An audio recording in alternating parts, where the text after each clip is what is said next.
والله الذي أرسل الرياح فتثير سحابا فسقناه إلى بلد ميت فأحيينا به الأرض بعد موتها كذلك النشور.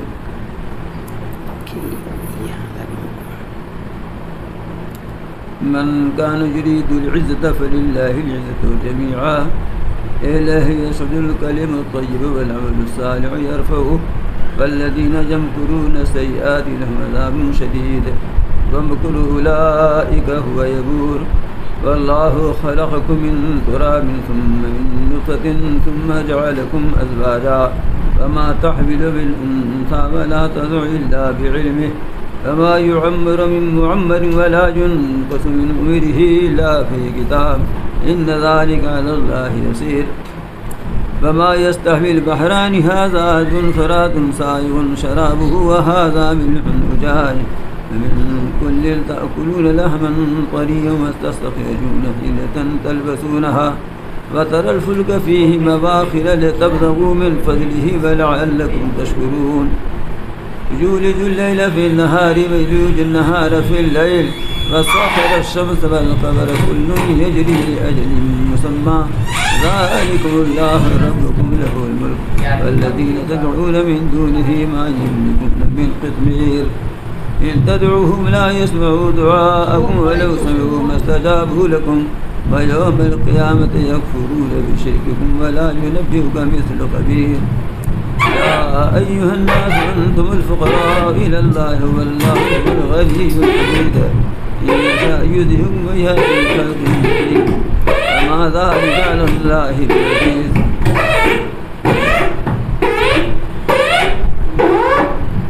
ولا تزر وازرة وزر أخرى وإن تدعو مثقلة إلى حملها لا يحمل منه شيء ولو كان ذا قربى إنما تدعو الذين يخشون ربهم ويقاموا الصلاة فمن تزكى فإنما تزكى لنفسه وإلى الله المصير.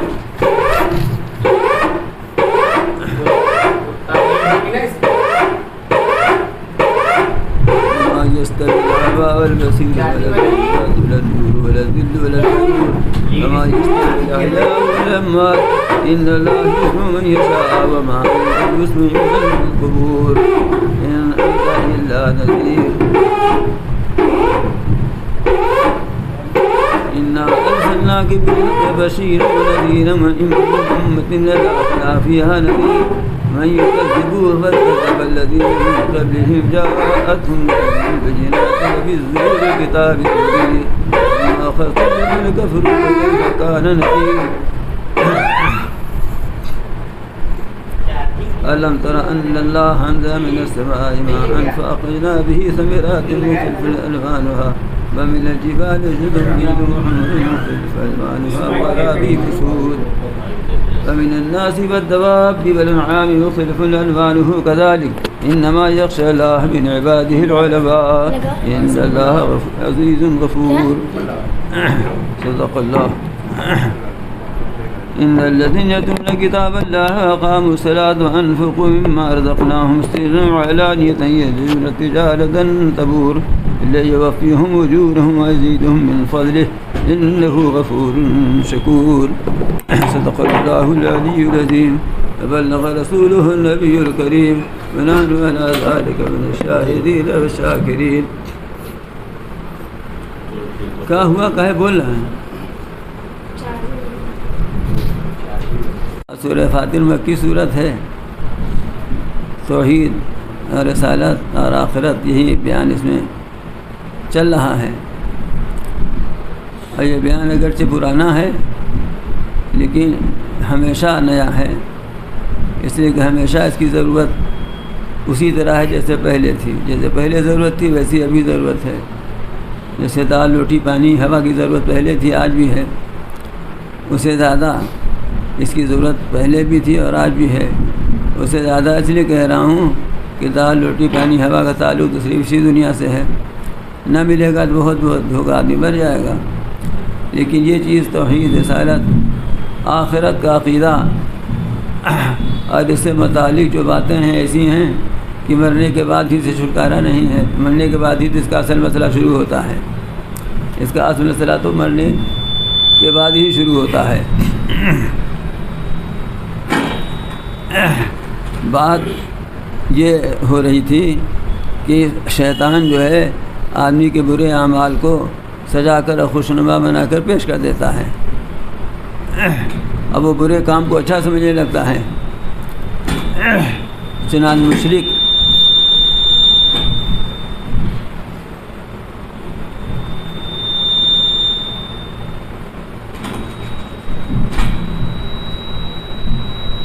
جو اندر دیکھ کے آواز آ رہی ہے پھر بولنے لگا تو مشرک اپنے شرک کو بہت اچھا سمجھتا ہے، اسی طرح سے اہل بدعت اپنی بدعت کو بہت اچھا سمجھتے ہیں، خرافاتی لوگ اپنے خرافات کو بہت اچھا سمجھ کر کرتے ہیں۔ اصل میں شیطان ان برائیوں کو خوشنما بنا کر پیش کر دیتا ہے۔ بات کیوں یہاں چل رہی ہے شرک ہی کی، تو اللہ تعالیٰ ایسے شواہد اور دلائل بیان فرما رہے ہیں کہ جو ہر آدمی سمجھ لے۔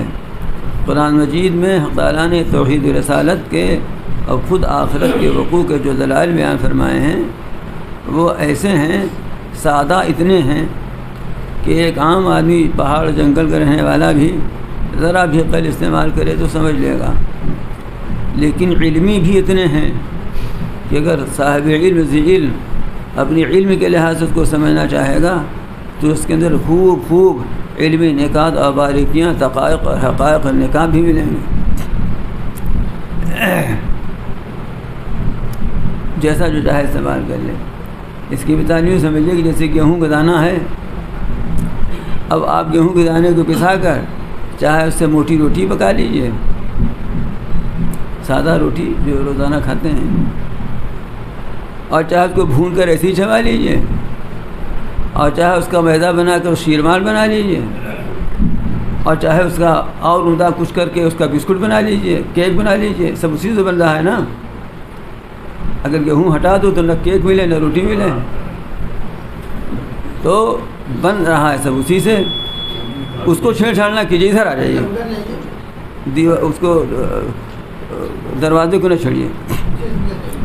اسی طرح ہے گیہوں تو ایک سادہ سا دانہ ہے، لیکن دیکھتے ہیں آپ کسی نے اس سے روٹی بنایا، کسی نے یہیں بھون کے کھا لیا، کسی نے اس سے شیرمال بنایا، کسی نے اس سے کیک بنایا، کسی نے اس سے مٹھائی بنائی۔ اسی طرح سے قرآن میں جو حقائق اور دلائل اور شواہد اللہ تعالیٰ نے بیان فرمائے ہیں، جنگل کرنے والا سادہ عام ذہن کا آدمی اپنے طور پر ایک توحید کی حقیقت تک پہنچ جاتا ہے، اور ایک علم فضل والا اپنے علم، اپنے فضل، اپنی تحقیق کے لحاظ سے جو غور و فکر کر کے اپنے لحاظ سے پہنچ جاتا ہے۔ تو ایک عام مشاہدہ اللہ تعالیٰ بیان فرما رہے ہیں، واللہ الذی ارسل الریاح فتثیر سحابا، یہ دلیل بیان فرما رہے ہیں جس میں توحید کی بھی دلیل ہے اور آخرت اور قیامت کی بھی دلیل ہے۔ ایک ہی دلیل میں دونوں کام ہے، دونوں چیزیں سے ثابت ہو رہی ہیں۔ ارشاد ہوتا ہے کہ اور اللہ وہ ہے کہ جو ہواؤں کو بھیجتا ہے، فتثیر سحابا، پھر وہ اٹھاتی ہیں بادلوں کو۔ بادل تو ہوا کے کاندھے پر ہے، اللہ تعالیٰ ہواؤں کو بھیجتا ہے، پھر وہ بادلوں کو اٹھاتی ہیں۔ فَسُقْنَاهُ إِلَىٰ بَلَدٍ مَيِّتٍ، پھر ہم ہکا کر لے جاتے ہیں اس کو مردہ شہر، مردہ زمین کی طرف، جہاں قحط اور خشک سالی کی وجہ سے زمین پر دھول اڑ رہی تھی، مردہ زمین سے یہ مراد ہے۔ وَأَحْيَيْنَا بِهِ الْأَرْضَ بَعْدَ مَوْتِهَا، پھر اس پانی کے ذریعہ ہم زندہ کر دیتے ہیں اس زمین، مردہ زمین کو، بعد اس کی موت کے بعد، اس کی مردہ ہونے کے۔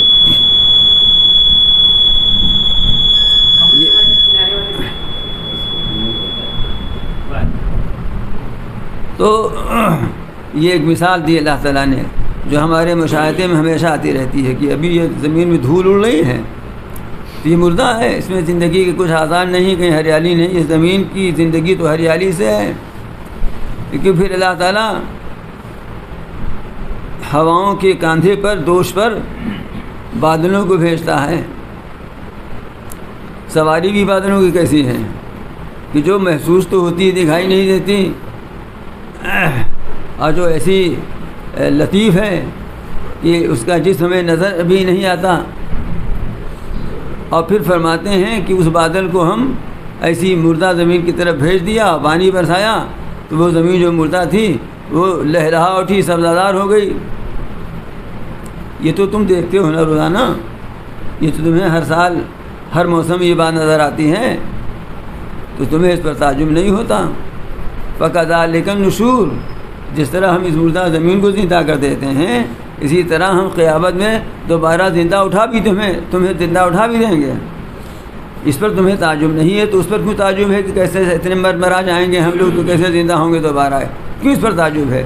اگر تعجب ہے اس پر تو اس پر بھی تعجب کرو، اور اس پر تعجب کرو تو دیکھ ہی رہے ہو کیسا ہو رہا ہے۔ تو بھی اسی پہ قیاس کر کے یہ کیوں نہیں یقین کرتے اور اس پر ایمان کیوں نہیں لاتے کہ تم اسی طرح اٹھا دیے جاؤ گے؟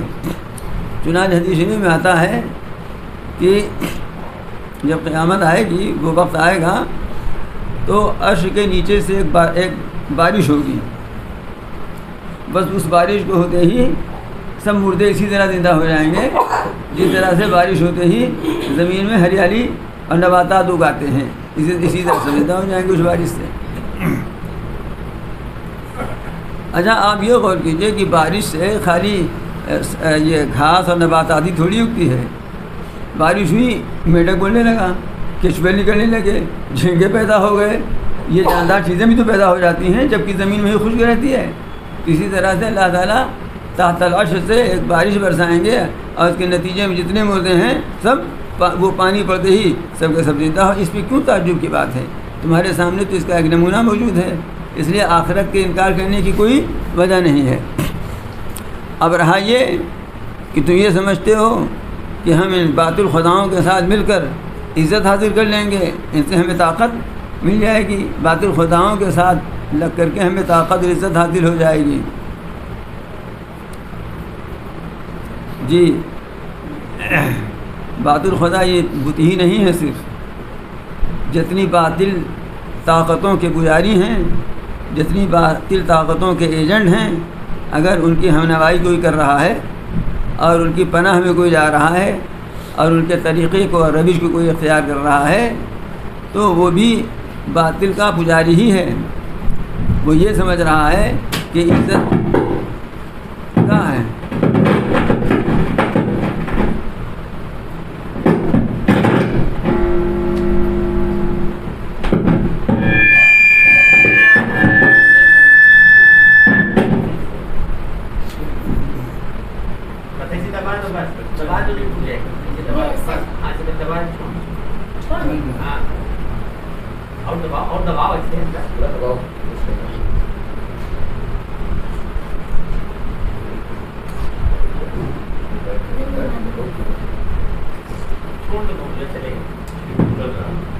جاؤ تو پانی لا گیا تو یہ بھی بت ہی ہیں، باطل بند ہو گیا۔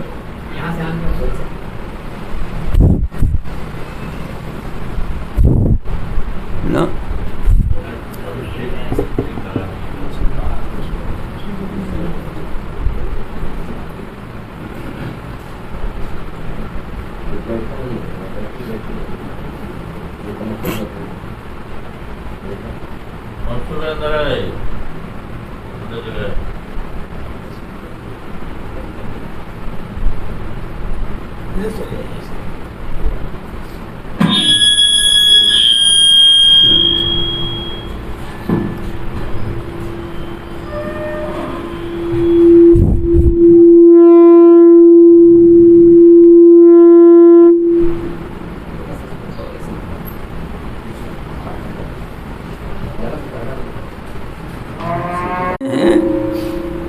یہ عزت کا مالک اللہ ہے۔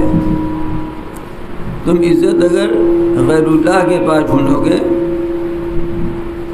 تو عزت وہاں ہے ہی نہیں، ملے گی کیسے تمہیں؟ اس لیے کہ عزت کا مالک تو اللہ ہے۔ آج اندر آ جائیں، اندر سنیں۔ آج حالت یہ ہے خود مسلمانوں کی کہ وہ عزت اور غلبہ اور تسلط اور سب کچھ وہ غیروں ہی کے پاس محسوس کرتے ہیں اور وہی ڈھونڈنا چاہتے ہیں۔ اس کا نتیجہ یہ ہے کہ جتنا وہ عزت حاصل کرنا چاہتے ہیں اتنی ہی ذلت کے گڈھے میں گرے چلے جا رہے ہیں۔ اللہ تعالیٰ نے جب یہ اعلان فرما دیا کہ ساری کی ساری عزت اللہ ہی کی ملکیت میں ہے، اللہ ہی کے لیے ہے، اب تم وہ عزت ڈھونڈنا چاہتے ہو،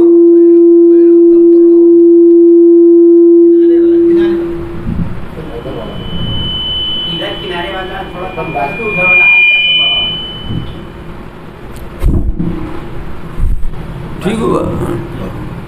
ارشاد ہوتا ہے من کان یرید العزت فللہ العزت جمیعا، جو شخص عزت چاہتا ہو، عزت کے معنی جانتے ہیں کیا ہے؟ عزت کے معنی صرف غلبہ ہے، یعنی جس کی عزت ہو جاتی ہے تو گویا اس کو دوسروں پر ایک طرح کا غلبہ حاصل ہو، تبھی آدمی عزت کرتا ہے نا۔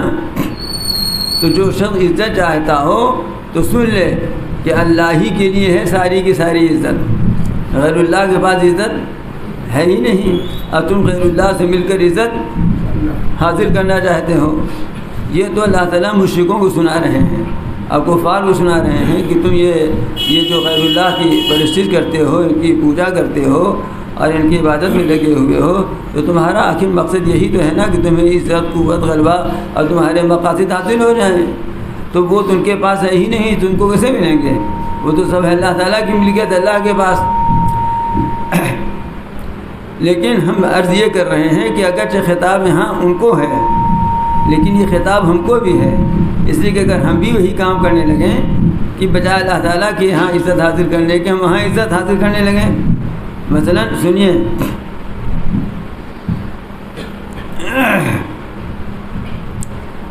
اسلامی طرز معاشرت میں لوگوں کو پسماندگی معلوم ہوتی ہے، اور غیروں کا طرز معاشرت اختیار کرنے میں لوگ سمجھتے ہیں کہ ہم ہائی فائی ہو گئے، ہائی فائی ہو جائیں انگریزی میں ضرور، لیکن عزت والے اردو میں نہ ہوں گے۔ آپ سمجھ رہے ہیں، ہمارے ہاں کھانا چٹائی پر کھایا جاتا تھا، زمین پر کھایا جاتا تھا، زمین پر کھانے کے فوائد ہیں طبی نقطۂ نظر سے بھی، لیکن آج جو زمین پہ بیٹھ کے جہاں کھانا کھایا جاتا ہے وہ کمتر سمجھا جاتا ہے آپ کی نظر میں۔ ہمیں دوسرے سے بحث نہیں ہے، جو ٹیبل پہ بیٹھ کھانا کھاتا ہے ٹیبل کرسی پر، وہی سمجھا جاتا ہے یہ مہذب ہے، اور اگر چارپائی پہ بیٹھ وہ زمین پہ بیٹھ کھانا کھاتا ہے، یا چارپائی مان لیجیے بیٹھ وہ بھی زمین ہی کو حکم میں کھانا کھاتا ہے، تو وہ پسماندہ سمجھا جاتا ہے۔ اور اگر آپ سننے کی تکلیف گوارا کریں تو میں آپ سرچ کروں، اگر کوئی بکری پالتا ہے تو وہ احمق سمجھا جاتا ہے، کوئی کتا پالتا ہے تو وہ وی آئی پی ہو جاتا ہے نا بات؟ بکری پالا، مرغی پالا تو وہ تو بہت گندے لوگ ہیں، اور اگر کتا پالا تو وی آئی پی ہو گئے، اور اگر بندر پالا، لنگور پالا، اور آج کے بلی پالنے کے بھی بہت شوق چرایا ہوا ہے لوگوں کو، بڑی مہنگی مہنگی بلیاں لاتے ہیں، سمجھا؟ ایسی بلیاں جو بلیاں اچھلتی ہیں، تو وہ اور زیادہ ترقی یافتہ ہو گیا۔ تو اب ہم نے عزت اس میں سمجھا، یہ ہم طریقہ اختیار کریں گے تو معاشرے کے اندر ہم معزز سمجھے جائیں گے، یہ سمجھایا جائے کہ وہ ترقی کر گئے ہیں، اور اللہ تعالیٰ ہمیں یہ بتا رہے ہیں کہ تمہیں عزت اس سے ملے گی۔ صورتحال آج یہی ہے کہ جتنے مسلم ممالک ہیں کہنے کو، یہ سب امریکہ، روس، یورپ، فرانس کے ساتھ روابط اور تعلقات مضبوط کرنے میں، حتیٰ کہ اب اسرائیل کے ساتھ تعلق اور روابط مضبوط کرنے میں اپنی عزت سمجھتے ہیں کہ سمجھتے ہیں کہ اس سے ہمیں قوت حاصل ہوگی،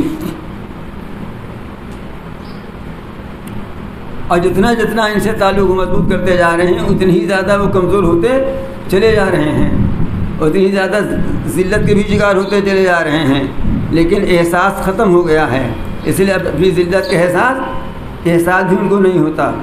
سب سے بڑا مسئلہ جو ہے وہ یہی ہے، بقول اقبال مرحوم کے کہ وائے ناکامی متاع کارما جاتا رہا، کارما کے دل سے احساس زیاں جاتا رہا، نقصان کا احساس ہی نہیں رہ گیا ہے۔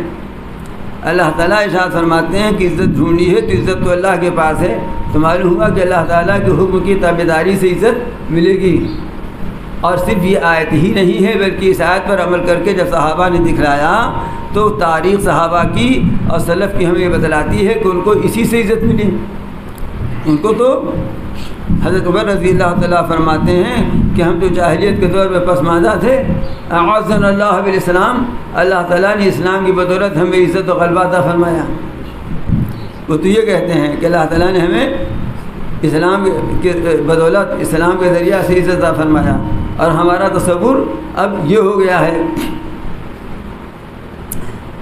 تو صاف صاف لفظوں میں ہے، صرف ترجمہ سن لیجیے آپ، تفسیر نہ سنیے. ترجمہ یہ ہے کہ من کانا یرید العزت فللہ العزت جمیعا، جو عزت چاہتا ہو تو عزت و سب کی سب اللہ کے لیے ہے.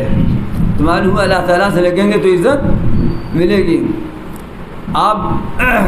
آپ کو خریدنا ہے مٹھائی اور آپ جائیے لوہار کی دکان پر تو آپ کو مٹھائی ملے گی.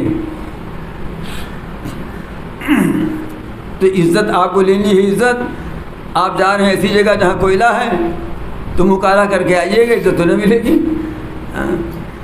اور پھر یہ عزت حاصل کیسے ہوگی اللہ تعالیٰ سے، اس کا طریقہ بھی بتا رہے ہیں. اللہ تعالیٰ سے یہ عزت ہم کس طرح حاصل کر سکتے ہیں اس کا طریقہ بھی اسی آیت میں آگے بتلا رہے ہیں. فرماتے ہیں الیہ یصعد الکلم الطیب والعمل الصالح یرفعہ،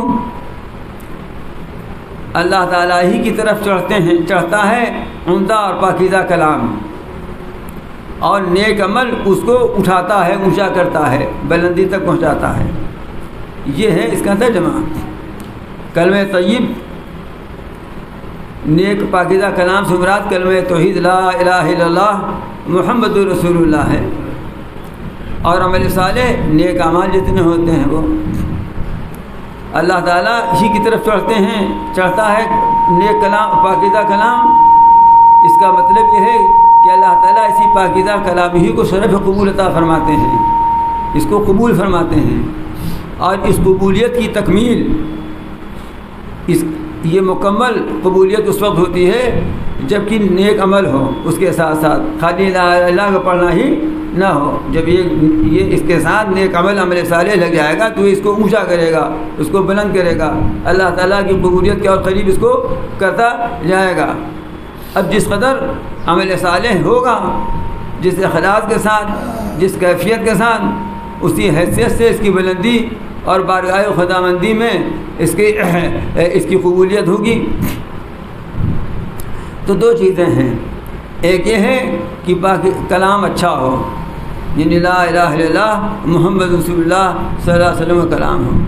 لیکن یہ بھی اکیلے کافی نہیں ہے، یہ بھی اکیلے کافی نہیں. صرف نجات کے لیے تو کافی ہو سکتا ہے اگر اس پر ایمان ہے اور عمل صالح بالکل نہیں ہے تو یہ بھی چونکہ ایک درجے میں عمل صالح ہے کہ اتنا کہہ لیا اس نے اور اس پر ایمان رکھتا ہے، لیکن یہ بلندی حاصل کرنے کے لیے نہیں ہے. نجات تو اس سے ہو جائے گی پٹائی ہونے کے بعد. اب اس کو مکمل کرنے کے لیے ضرورت ہے عمل صالح کی. تو جب عمل صالح ہوگا، اور عمل صالح میں سب سے پہلی چیز کیا ہے؟ تصدیق کرنا اللہ تعالیٰ کے احکام کی، اللہ تعالیٰ کے جن چیزوں پر اللہ تعالیٰ نے ایمان لانے کا حکم دیا ہے اس کی تصدیق کرنا، اور پھر اس کے ساتھ جو احکام اللہ تعالیٰ کے روزانہ نماز، حج، زکوٰۃ، ذکر، اذکار، تسبیحات، صدقہ، خیرات، جتنے بھی احکام ہیں یہ سب اعمال صالحہ ہو جائیں گے بشرط اخلاص. جب اخلاص کے ساتھ ان کو کیا جائے. اگر اخلاص نہیں ہے تو کوئی عمل صالح نہیں ہے. اخلاص کا مطلب یہ ہے کہ اس کو صرف اللہ تعالیٰ ہی کو راضی کرنے کے لیے کیا جائے، اس کے اندر کوئی دوسری چیز نہ شامل ہو، دوسری نیت نہ شامل ہو. تو معلوم ہوا کہ کلمہ طیب بھی ہو اور اس کے ساتھ عمل صالح بھی ہو. تو عمل صالح اس کو اونچا کرتا ہے، اس کو بلند کرتا ہے. جب یہ دونوں چیزیں ہوں گی تو کیا ہوگا؟ یہ اللہ تعالیٰ کے ہاں قبولیت حاصل کرے گی. تو جب اللہ تعالیٰ کے یہاں قبولیت حاصل کرے گی تو اللہ تعالیٰ اس کے بدلے میں عزت عطا فرمائیں گے. تو اللہ تعالیٰ سے عزت مانگنے، اللہ تعالیٰ سے عزت حاصل کرنے کا ذریعہ یہ ہے کہ آدمی کلمہ طیب پر ایمان لائے اور عمل صالح کرے، اور یہ دونوں چیزیں مل کر اللہ تعالیٰ کو راضی کریں گی، اور اللہ تعالیٰ کی طرف سے ہمیں عزت اور غلبہ تسلط حاصل ہو جائے گا۔ سیدھی سی بات ہے یہ۔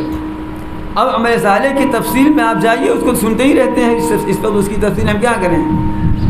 جتنے احکام ہیں وہی عمل صالح ہیں۔ خالی روزہ نماز تسبیحاتی عمل صالح تھوڑے ہی ہیں کہ آدمی نے صرف اتنا کر لیا۔ اور پھر یہ ایک بات آپ پہلے بھی سن چکے ہیں، آج پھر کہتا ہوں کہ بھائی دیکھیے، نیکی کمانا آسان ہے، اس کو باقی رکھنا مشکل ہے۔ جیسے روپیہ کمانا آسان ہے لیکن اس کو حفاظت کرنا، اس کو باقی رکھنا مشکل ہے۔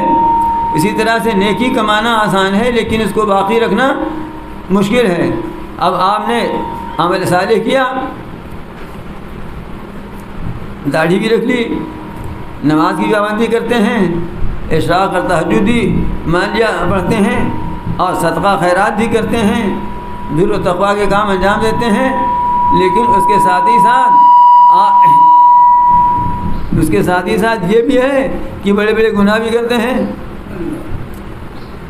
مثال کے طور پر عرض کروں، اگر بار خاطر نہ ہو کہ تہجد بھی پڑھی، اشراق بھی پڑھا، اور پھر کچھ زیادہ نہیں جا کر کے اٹھی، اشراق پڑھ کے سیدھے اٹھے اور آج کل کا جو کمپنی گارڈن ہے وہاں بھی جا کے گھومے،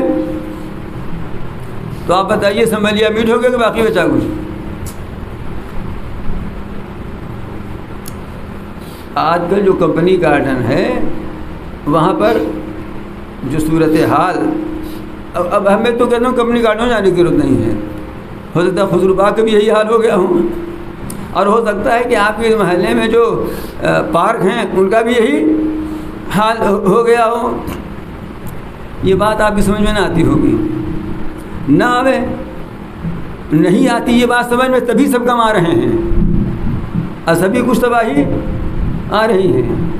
یہ تو ایسے ہی ہے کہ جیسے آپ نے دوا بھی کھائی،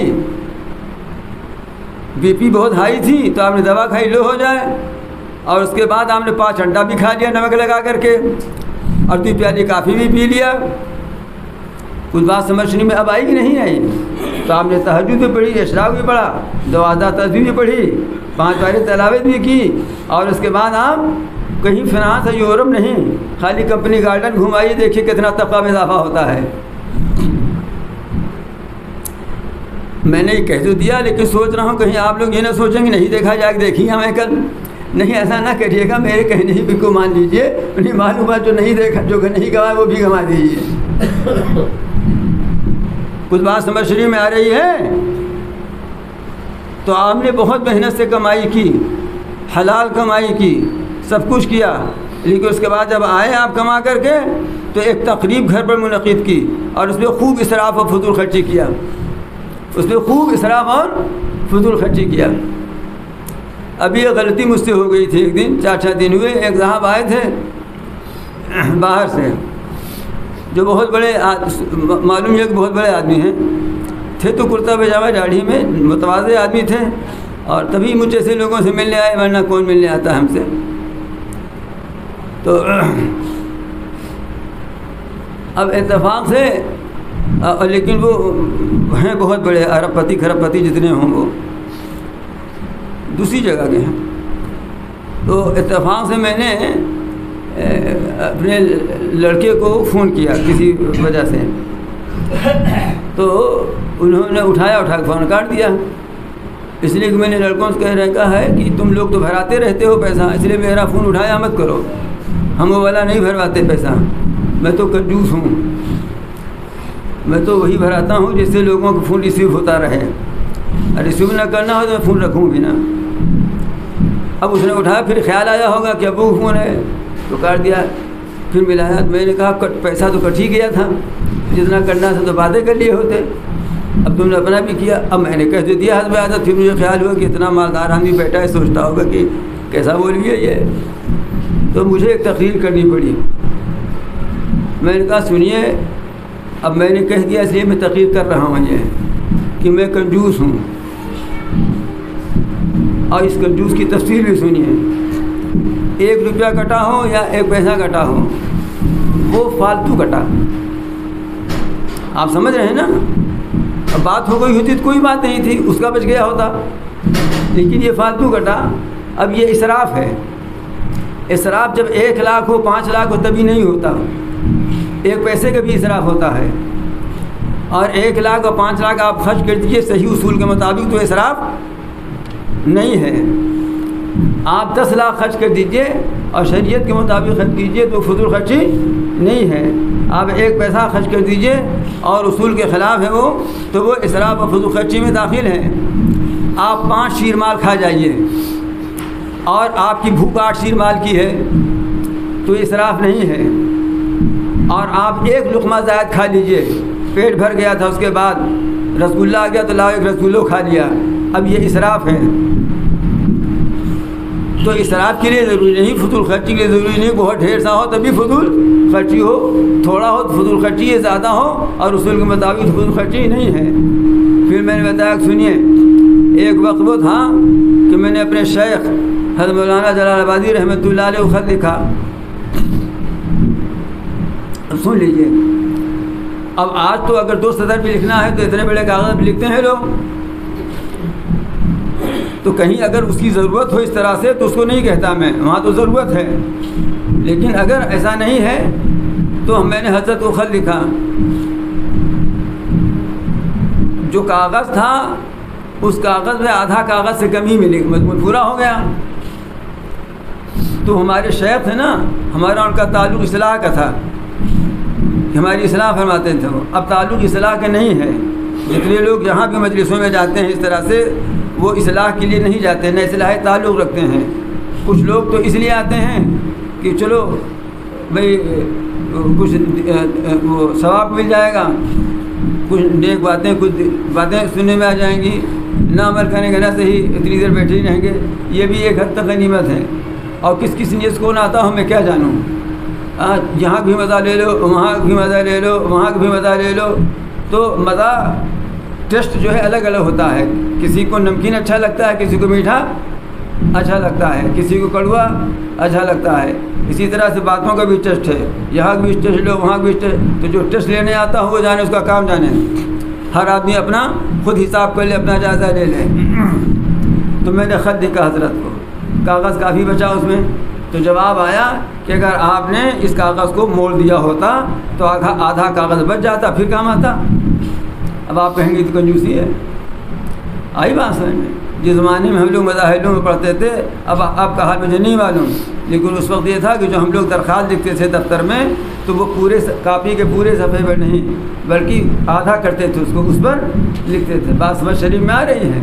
تو جس وقت میں وہاں یہ بیان کر رہا تھا, یہ لیکچر دے رہا تھا کہہ لیجیے آپ کی زبان میں, تو ایک صاحب بیٹھے تھے جو سرکاری آفس میں ملازم ہیں, ابھی 2-4 روز کی بات بتا رہا ہوں. انہوں نے کہا کہ آج آفسوں میں بھی یہی ہے. انہوں نے کہا آفس میں بھی یہ کرتا ہوں کہ ایک طرف چھپا ہوا ہے, دوسری طرف کاغذ سادہ رہتا ہے, تو اس میں لکھ کر کے بھیج دیا جاتا ہے. اور آرڈر 7-8 سال سے یہ آرڈر آیا ہو گورنمنٹ کی طرف سے کہ ان چیزوں میں بچت کی جائے, اور بچے کا یہ طریقہ نکالا گیا ہے. بات کچھ سمجھ شریف میں آپ حضرات کے آ رہی ہیں نہیں آ رہی ہیں؟ 1 پیسہ اگر زیادہ ضرورت ہے خرچ تو وہ اسراف ہے. 10 لاکھ اگر ضرورت کے تحت ہے تو اسراف, وہ اسراف نہیں ہے.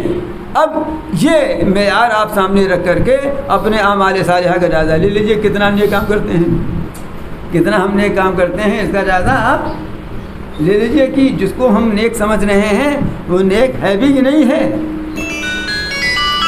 وہ ہے بھی نیک کہ نہیں ہے.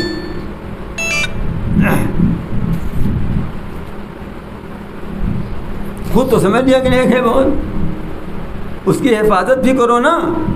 اس کی حفاظت تو ایسی ہوگی اگر یہ تسبیح پڑھنے کے بعد نکلے اور اس کے بعد 2-4 گالی بھی بک دیا تو سب چلی گئی نا تسبیح, سب تسبیح ختم ہو گئی.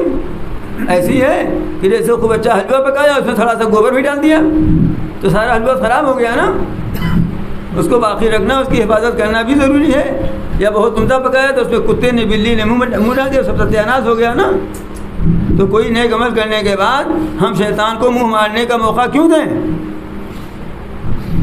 اس پر نظر رکھنا ہے, اس پر نظر رکھنا ہے.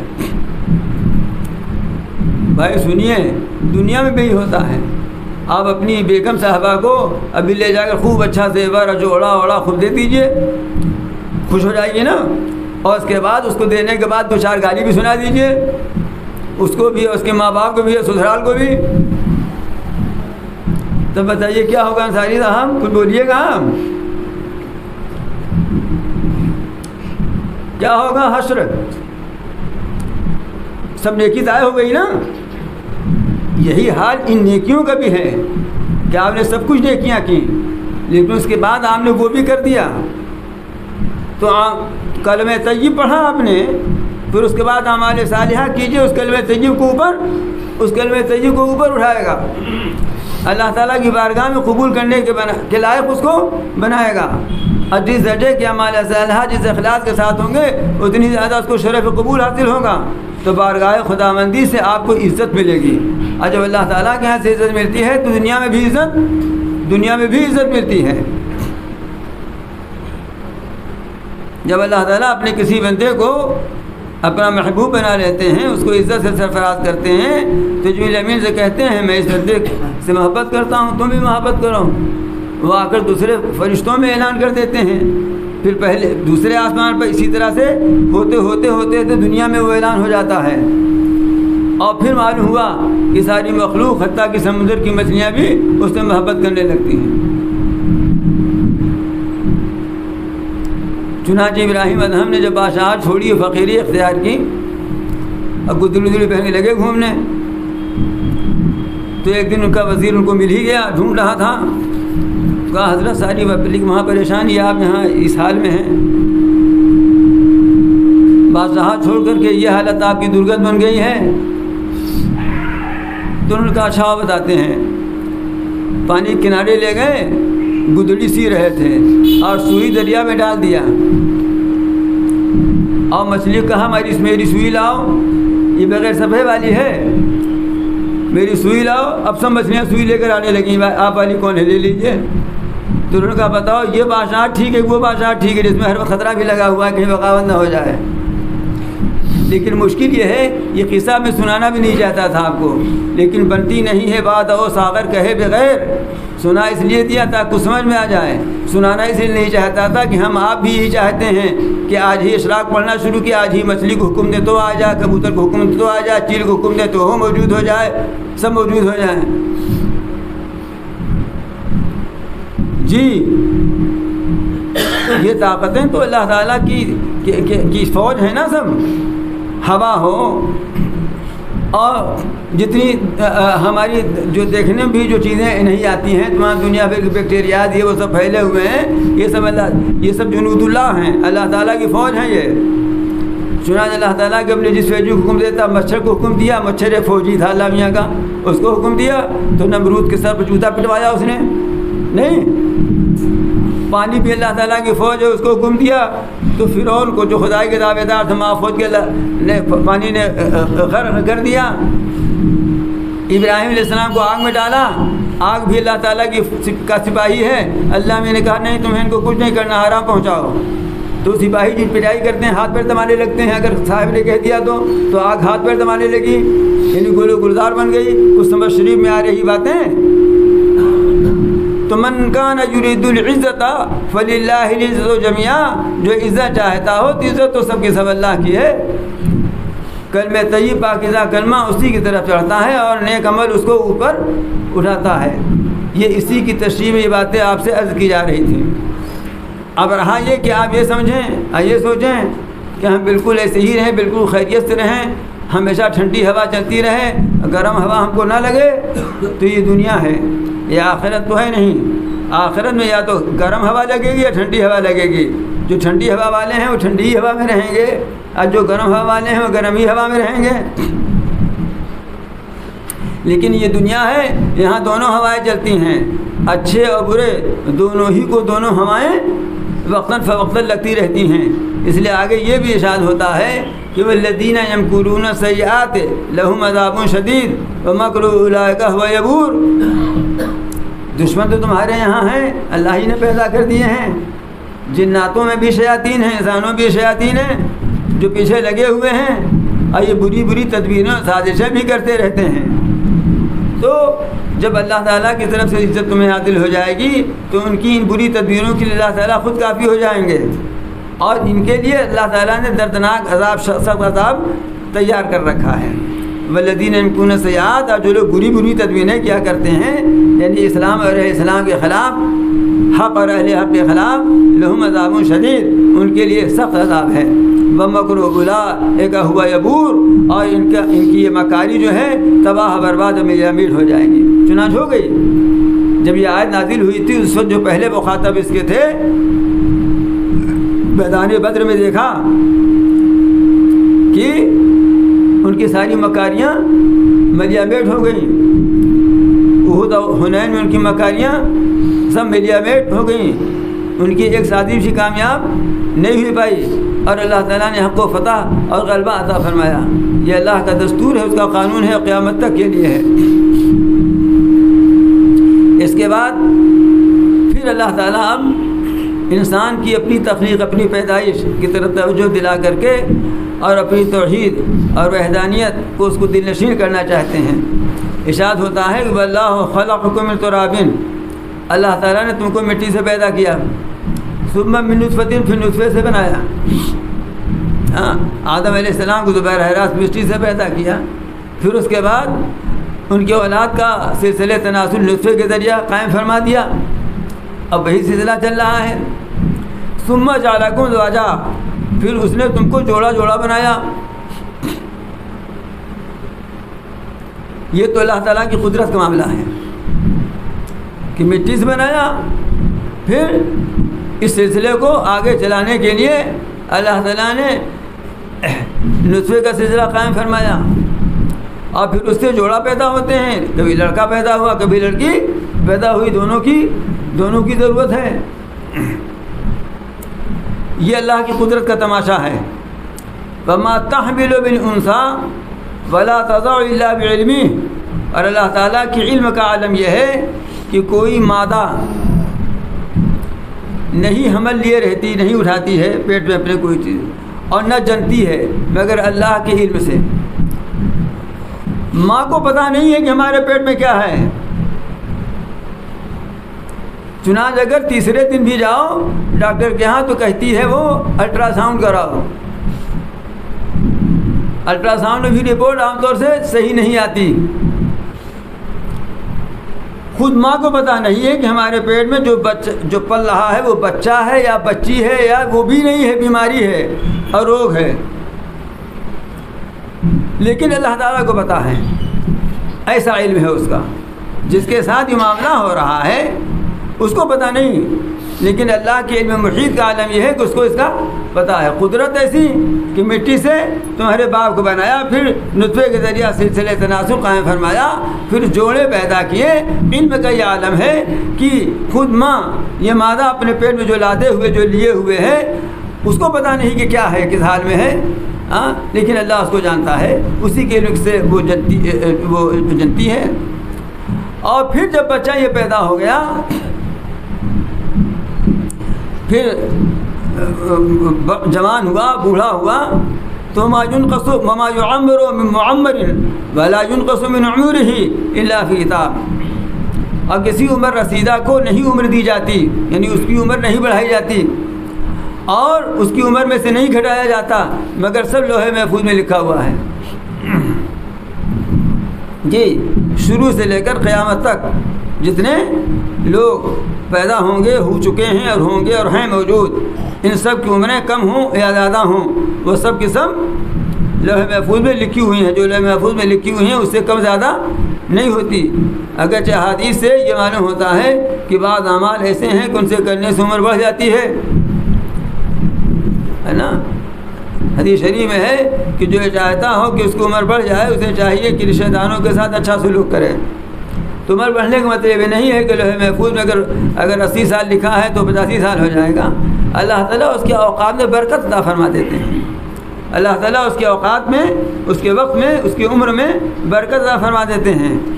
جو آدمی بڑی عمر بھی کوئی کام نہیں کر پاتا، وہ چھوٹے چھوٹے وقتوں میں کام کر لیتا ہے، مختصر وقت میں وہ کام کر لیتا ہے، ایسی برکت عطا فرما دیتے ہیں۔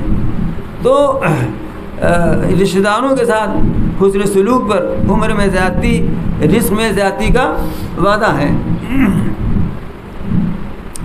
دیکھیے پچھلے زمانے میں جو ہمارے بزرگوں نے اور علماء نے کام کیا ہے، علمی ہی کام جو کیا ہے، نہ ایسا قلم تھا، نہ ایسی سیاہی تھی، نہ ایسا کاغذ تھا، لیکن صاحب معلوم ہے 32 جلد کی کتابیں لے کے چلے گئے، اور ایک جلد جو ہے آج اگر کمپیوٹر پر چھاپی جائے تو ایک جلد ہزار صفحے کی ہو، بلکہ اور زیادہ ہو جائیں۔ آج ہم اس کو پڑھ نہیں پا رہے ہیں، جو لکھ کے چلے گئے آج اس کو ہم پڑھ نہیں پا رہے ہیں۔ تو یہ عمر کی برکت کا معاملہ ہے۔ خود ہمارے ہندوستان میں مولانا عبدالحی صاحب فرنگی میلی رحمۃ اللہ علیہ، جن کا انتقال میرے خیال میں 43 سال کی عمر میں ہو گیا، جوانی میں انتقال ہو گیا۔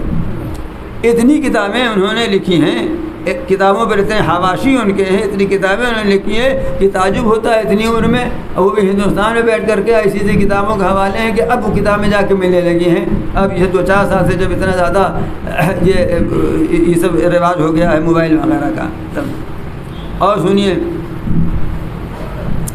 حضرت مولانا اسماعیل شہید رحمۃ اللہ علیہ، جن کی کتاب تقویۃ الایمان ہے، یہ عصر کی نماز پڑھ کر کے قرآن مجید کی تلاوت شروع کرتے تھے اور مغرب کے اذان سے پہلے ختم کر لیتے تھے، اور صاف صاف پڑھتے تھے، لپیٹتے نہیں تھے عصر کی۔ اچھا آپ چلیے جاڑے والی اثر نہ مانیے، گرمی والی اثر مان لیجیے جس میں وقت زیادہ رہتا ہے، ہاں تو ابھی 1.5-2 گھنٹہ ہوا نا، مشہور تھا یہ، چونکہ یہ واقعہ بہت مشہور تھا حضرت کا، اس لیے جب آپ لکھنؤ تشریف لائے تو لوگوں نے ایک پروگرام رکھا گومتی ندی کے کنارے، ندی کے کنارے اس لیے تاکہ بڑا مجمع اکٹھا ہو، بڑا مجمع اکٹھا ہوا، اور یہ ہوا کہ حضرت یہاں پڑھ کے سنائیں گے، چنانچہ اس بڑے مجمع میں حضرت نے پڑھ کر سنایا، عصر کی نماز پڑھ کر شروع کیا، مغرب کی اذان ہوتے ہوتے اس سے پہلے ختم فرما دیا۔ یہ وقت کی برکت ہے، یہ وقت کی برکت ہے۔ اور اگر سمجھنا چاہیں تو دوسرے ڈھنگ سے بھی سمجھ سکتے ہیں۔ ایک لڑکا ہے کسی سال کسی امتحان میں وہ فیل ہی نہیں ہوا، تو ظاہر بات ہے کہ 6 سال کی عمر میں نام لکھایا گیا تھا، 18 سال میں انٹر کر لے گا وہ۔ ایک لڑکا ہے 5 سال فیلے ہو گیا، تو 23 سال میں انٹر کرے گا نا، وہ بھی 3rd ڈویژن۔ وہ برکت ہے، یہ بے برکتی ہے۔ آپ دونوں طرح سے سمجھ سکتے ہیں، آپ چاہے اس طرح سمجھنا چاہیں معنوی لحاظ سے تو اس طرح سمجھ لیں، اور اگر آپ ظاہری لحاظ سے سمجھنا چاہیں، سوری لحاظ سے چاہیں تو اس طرح سمجھ لیں۔ کچھ بات سمجھنے میں آ رہی ہے؟ اور سنیے، آپ نے ایک کرتا پیجامہ سلایا اور لے جا کے کھوٹی پہ ٹانگ دیا، معلوم ہے کہیں سے کم بخت چوہا یا قطر دیا اس نے، عید ہی کے صبح ہی قطر دیا، اب کیا پہن کے جائیں گے آپ؟ بات آئی سمجھ سنم میں؟ اور اگر آپ چاہیں تو میں آپ کو کئی سال کا پرانا کرتا دکھا دوں،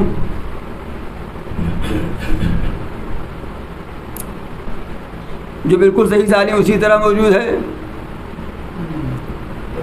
اور آپ کو لگے گا شاید یہ 2-4 مہینے کا ہوگا بغیر آلہ کا دھویا ہوا۔ بات سمجھ شریف میں آئی؟ وہ بے برکتی ہے، یہ برکت ہے۔ تو آپ کا جی چاہے اس طرح سمجھ لیجئے، جہاں پر معنوی چیزیں ہیں، مخفی یا پوشیدہ چیزیں ہیں، آنکھوں سے نظر نہیں آتی ہیں، اور آپ سمجھنا چاہیں تو اس طرح برکت کا مفہوم سمجھ لیجئے۔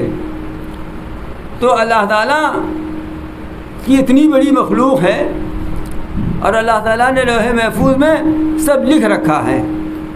کیسے لکھ رکھا ہے؟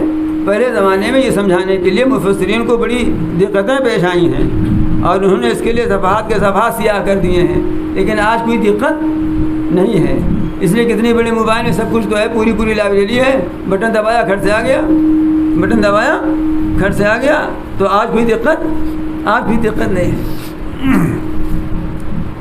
فرماتے ہیں ان ذالک للہ یسیر، یہ اللہ کے لیے بالکل آسان ہے۔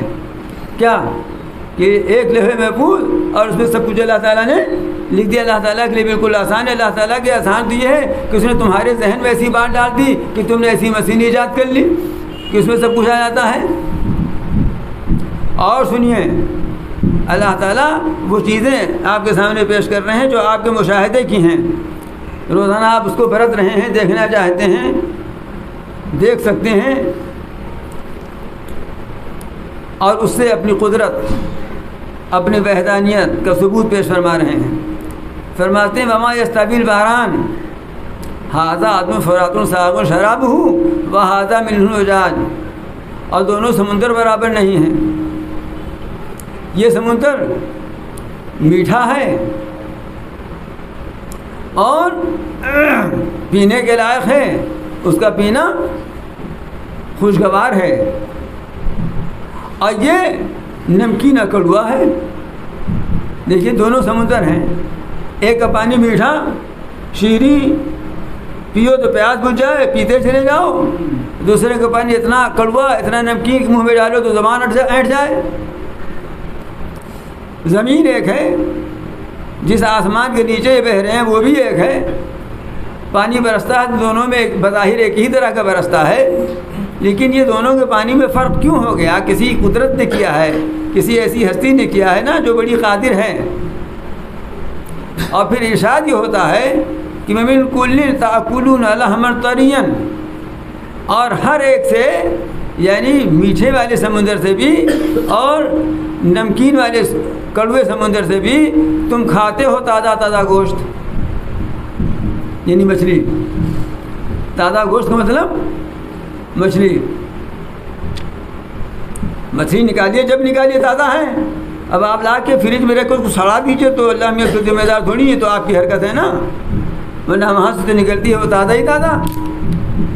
ہر میٹھے والے سے بھی مچھلی نکلتی ہے اور کڑوے والے سے بھی مچھلی نکلتی ہے، تو ہر ایک سے تم تازہ تازہ گوشت کھاتے ہو، یہ اللہ میں تم کو دے رہے ہیں، تو تمہیں اتنی عقل نہیں ہے، تمہارے اندر اتنی بھی شرافت نہیں ہے، شرافت کی ربق بالکل تمہارے اندر باقی نہیں رہ گئی ہے کہ جو ہستی، جو ذات اس طرح سے تمہیں رزق دے رہی ہے، تم کبھی غور تو کرتے نا کہ وہ ہستی کون سی ہے؟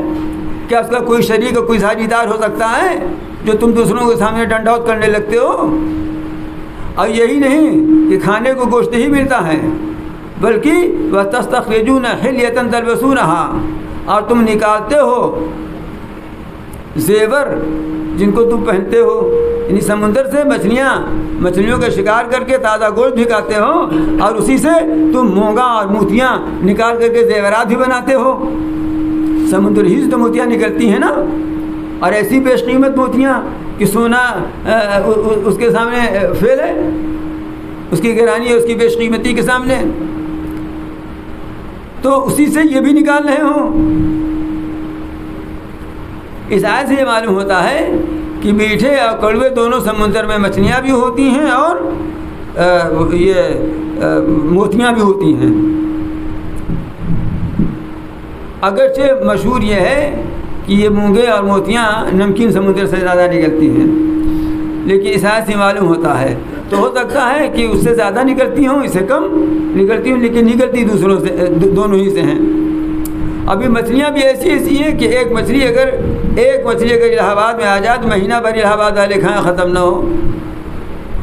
چنانچہ اس کا نمونہ صحابہ کی تاریخ میں ملتا ہے کہ ایک مچھلی تھی، وہ مل گئی، کتنے دنوں پوری فوج نے کھایا صحابہ کی، اور اس کی ایک ہڈی جس کو کانٹا کہہ لیجیے جب کھڑا کیا اور سواری اونٹ پہ بیٹھ کے نکل گئے اور سر اس میں نہیں چھو گیا، کتنی بڑی مچھلی تھی۔ اور آج بھی اخبارات میں آتا رہتا ہے کہ کبھی کبھی مچھلیاں آج کل کے موجودہ جہازوں کو مار دیتی ہیں اپنے پر سے، تو جہاز کے پرخچے اڑ جاتے ہیں، کیسی طاقتور اللہ تعالیٰ نے مخلوق اس کے اندر پیدا فرماتی ہے۔ یہ سب قدرت کے نمونے ہیں جو اللہ تعالیٰ کی توحید پر، اس کی وحدانیت پر، اس کے قدرت کاملہ پر اور اس کے کمال علم پر دلالت کرنے والی ہیں۔ کیا تمہاری شرافت میں اتنی رمق ہی باقی نہیں ہے کہ تم اس میں غور فکر کرتے؟ اچھا سنو، اتنا ہی نہیں، وَتَرَى الْفُلْكَ فِيهِ مَوَاخِرَ، اور تم دیکھو گے کشتیوں کو اس میں پانی کو چیرتے ہوئے چلی جا رہی ہیں۔ یہ کشتی تم ہی نے بنائی نا، ایک ڈھیلا ڈالو سمندر کے پانی میں نیچے جا کے بیٹھ جاتا ہے، لیکن یہ کشتیاں، یہ جہاز جو تم نے اتنے وزنی بنا لیے، یہ اس پر چل رہے ہیں اور پانی کو چیرتے ہوئے پھاڑتے ہوئے چلے جا رہے ہیں۔ کیوں؟ لِتَبْتَغُوا مِنْ فَضْلِهِ، تاکہ تم اس کا فضل روزی تلاش کرو۔ پہلے زمانے میں بھی بڑے بڑے تاجروں کے لیے ذریعہ تجارت یہی بحری جہاز تھے، اور اس زمانے میں بھی بڑی بڑی تجارت کی چیزیں جو ہیں بحری جہازوں کے ذریعہ ایک ملکوں سے دوسرے ملک میں آتے جاتے ہیں۔ ایسا نہیں کہ زمانہ بدل گیا تو یہ ریت بدل گئی، پہلے بھی یہی طریقہ تھا اور آج بھی بڑی تجارتوں کے لیے یہی طریقہ ہے۔ تو ارشاد فرماتے ہیں کہ یہ کشتیاں کون پار لگاتا ہے کہ جن پر تم اپنا سامان تجارت بھیر کر کے اور سفر کر کے اللہ تعالیٰ کا فضل سے مراد روزی ہے۔ ہاں، قرآن مجید میں روزی کو، رزق کو عام طور سے فضل کے لفظ سے تعبیر فرمایا کہ اللہ کا فضل، اللہ کی مہربانی ہے۔ اس میں بھی اس بات کی طرف اشارہ ہے کہ تم جو روزی پا رہے ہو، رزق پا رہے ہو، اپنے اوپر گمان مت کر لینا کہ ہم نے اپنی ہنر، اپنی محنت سے اس کو حاصل کیا ہے، بلکہ یہ میرا فضل ہے جو ہم تم کو دے رہے ہیں۔ یہ ہمارا فضل ہے، ہماری مہربانی ہے جو ہم تم کو دے رہے ہیں، ورنہ تمہارے پاس تمہاری طرح کی دکان تو دوسرے نے بھی کھول رکھی ہے، اس کے ہاں اتنے گاہک نہیں جاتے، اور تم سے زیادہ ڈگریاں تو فلاں کے پاس بھی ہیں، لیکن اس کو یہ والی ملازمت نہیں مل پائی، وہ بیچارہ تو چپل گھس رہا ہے۔ ہاں، تمہاری جہاز کے ساتھ دوسرے نے بھی جہاز بھیجا تھا، لیکن تمہارا جہاز بہت نفع لے کر لوٹا اور اس کا جہاز ڈوب گیا۔ تو تم اپنے ہنر، اپنی محنت پر نظر مت کرنا، بلکہ یہ سمجھنا کہ روزی، یہ ایک روٹی جو مل رہی ہے، یہ اللہ تعالیٰ کا فضل ہے، اللہ کی مہربانی ہے، اپنے فضل سے، اپنی مہربانی سے اس نے ہمیں عنایت فرمایا ہے۔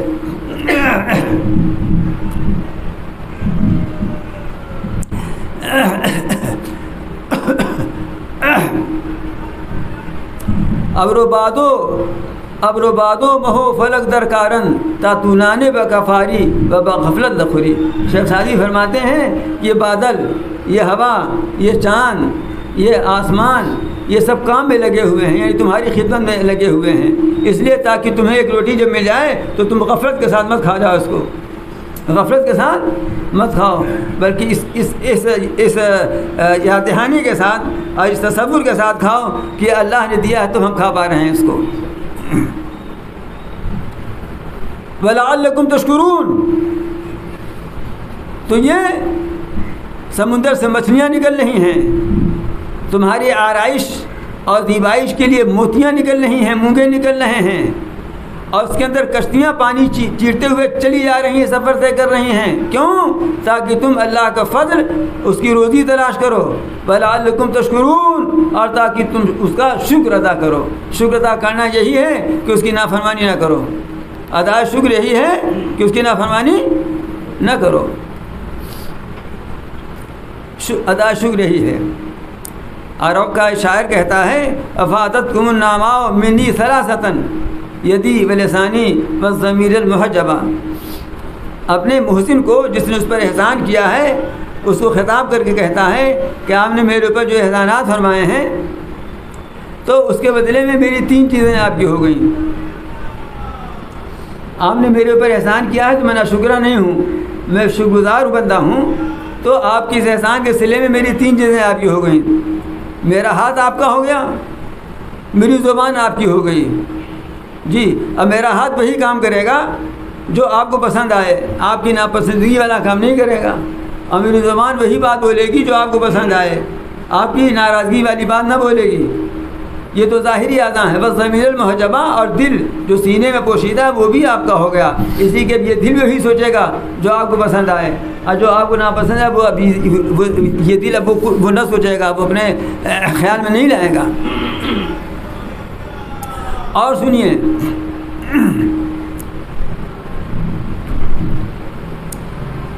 اپنی قدرت کے وہ تماشے آپ کو سجھا رہے ہیں، دیکھتے تو آپ روزانہ ہیں لیکن آپ کو متوجہ کر رہے ہیں اس طرف، تاکہ اللہ تعالیٰ کی قدرت پر یقین بڑھتا چلا جائے۔ اور سن لیجئے، آج تو ہمیں اس تصور کی زیادہ ضرورت ہے۔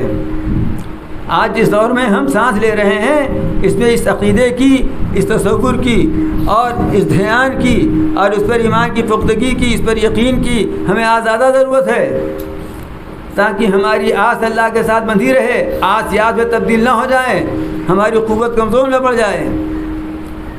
سنیے، جو بھی آپ نے 4-5 گھنٹہ پہلے دیکھا تھا اور 6-7 گھنٹہ بعد دیکھیں گے، یولج اللیل فی النہار،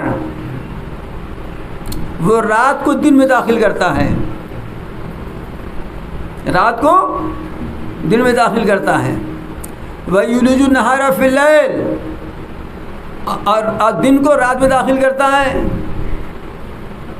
کیسی قدرت ہے اس کی کیسی قدرت ہے؟ بٹن بڑی ہو جائے، کاج چھوٹا ہو جائے تو ہم بٹن کو کاج میں نہیں داخل کر پاتے، ہاں ہے نا؟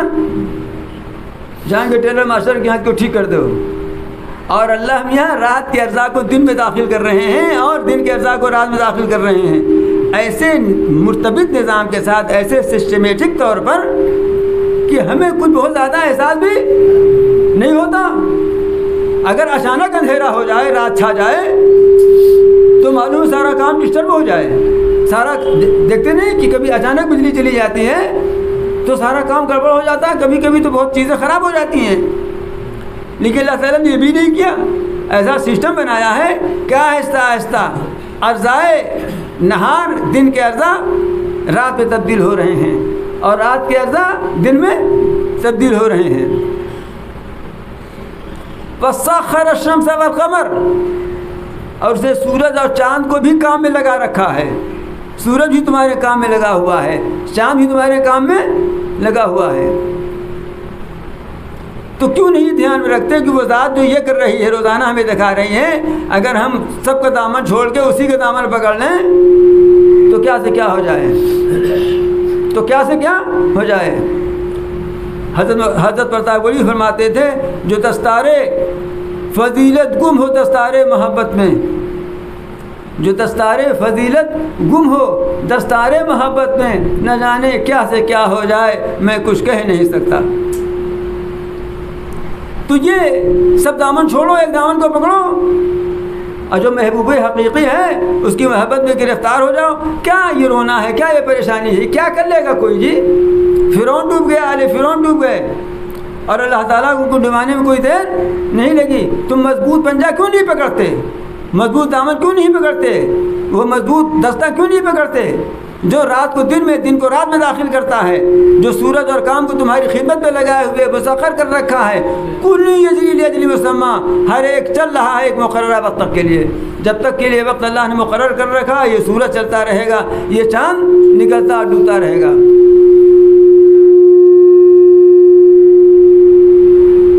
دیکھا آپ نے، ایسا مضمون ہے کس کو بھی جوش آ رہا ہے۔ یہ سب بیان فرمانے کے بعد، اپنی یہ صفات بیان فرمانے کے بعد ارشاد ہوتا ہے ذالکم اللہ ربکم، یہ ہے اللہ جو تمہارا پروردگار ہے، یہ ہے اللہ۔ سنتے آ رہے ہیں نا، اوپر سے ہوائیں بھیجتا ہے، بادلوں کو ہکاتا ہے، مردہ زمین کو زندگی عطا کرتا ہے، اسی طرح تمہیں قیامت کو روز زندہ کر دے گا۔ عزت چاہیے تو اسی کے پاس ہے، کلمہ طیب پڑھو، عمل صالح کرو، بلندی پاؤ گے۔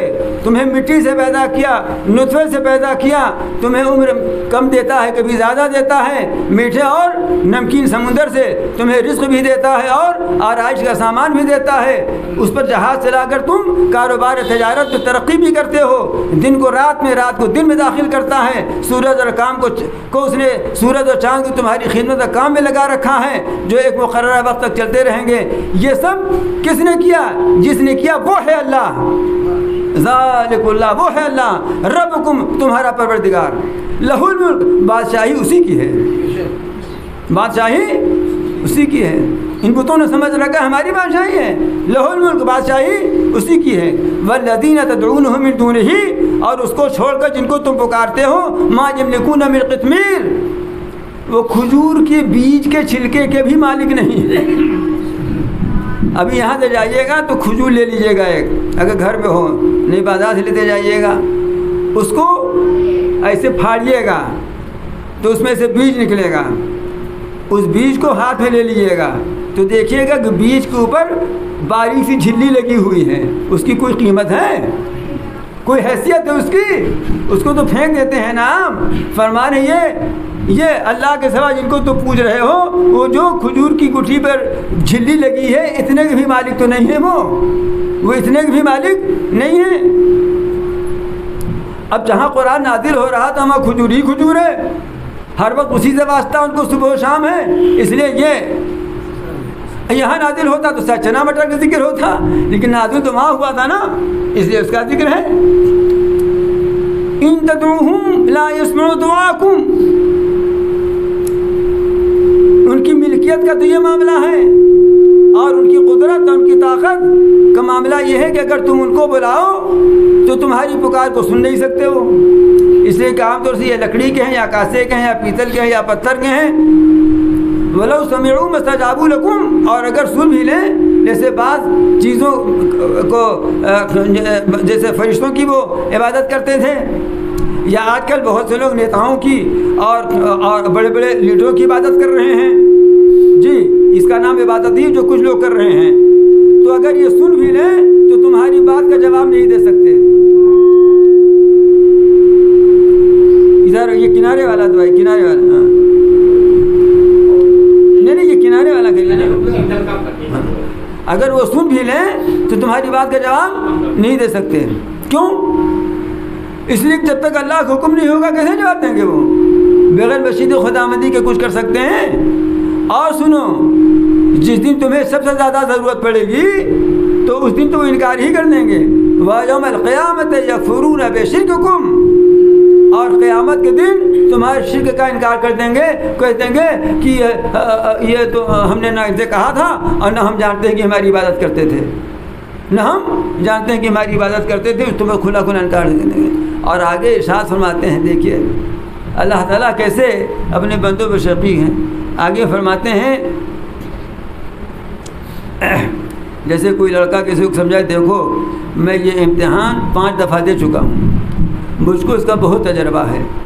یا کوئی دکاندار کہے، دیکھو میں نے بمبئی میں دکانداری کی، کلکتہ میں دکانداری کی، بنگلورو میں دکانداری، اب الہ آباد میں آیا ہوں، مجھ کو جتنا تجربہ ہے اس کاروبار کا، تو اس لیے میں تم کو بتلا رہا ہوں، اتنا تجربہ کار آدمی نہ ملے گا۔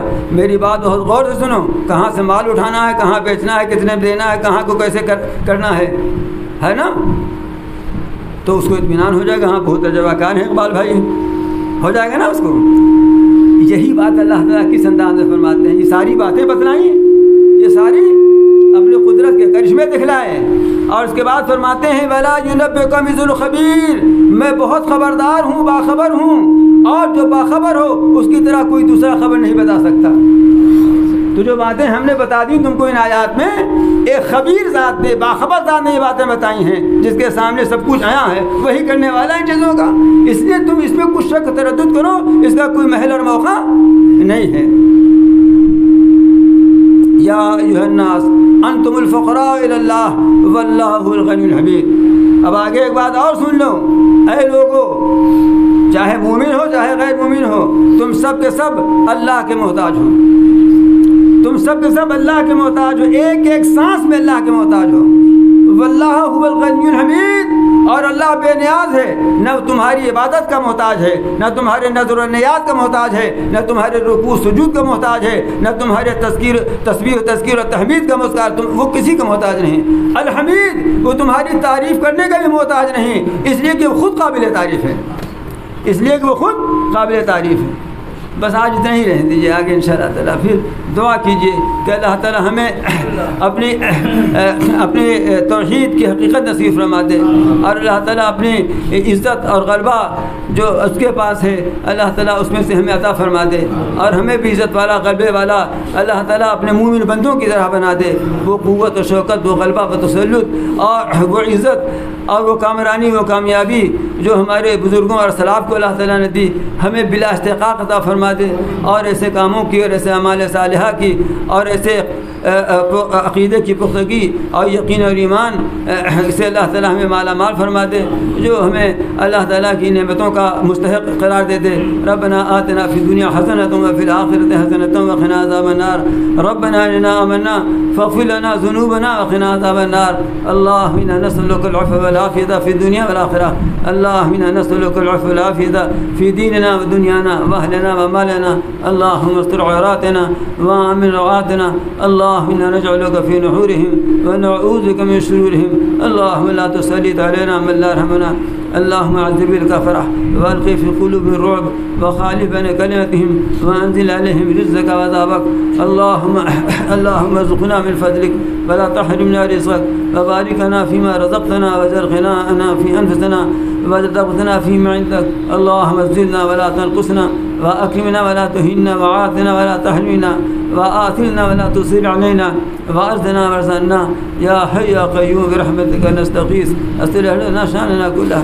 يا حي يا قيوم برحمتك نستغيث أصلح لنا شأننا كله. يا حي يا قيوم برحمتك نستغيث أصلح لنا شأننا كله. يا ذا الجلال والإكرام يا ذا الجلال والإكرام يا ذا الجلال والإكرام. ربنا تقبل منا إنك أنت السميع العليم. صلى الله تعالى على خلقه محمد وآله وصحبه أجمعين برحمتك يا أرحم الراحمين.